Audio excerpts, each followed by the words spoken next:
You are not overwhelmed because you have too many decisions. You're probably overwhelmed because you've replayed the same one in your head 47 times.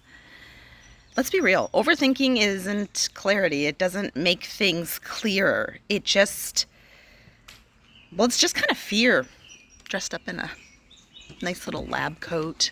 It feels like you're doing smart things, but what you're really doing is trying to control every outcome to avoid being wrong, being judged, being disappointed. But the truth is, you don't typically need more time to make a decision. You typically need a boundary that's between you and your thoughts. So here's something that certainly works for me that potentially will work for you. Give yourself 60 seconds for those things that are just not critical, like they're not life or death. Set a timer, pick the thing, make the decision, and then move on. The reason this works is because of something called decision fatigue. The brain can only handle so many choices before it sort of defaults to anxiety, procrastination, or, analysis paralysis.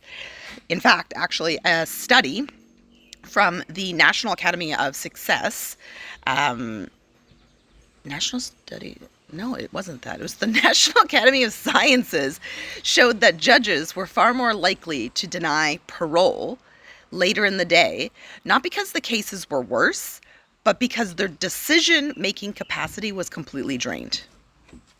So, same goes for you. You're not stuck. You don't suck at making decisions. You're just probably tired of the mental loops. So if it's not going to alter your life, stop outsourcing your peace to another hour of ruminating. Give yourself 60 seconds because you already know the answer. You just don't trust yet that you know. Confidence does not come from finding the perfect choice. It comes from trusting yourself to handle whatever comes after. And that's the truth. This is me, Terri-Ann, sitting on my back deck. And if you are into honest leadership, self-growth, and living with intention, hit follow.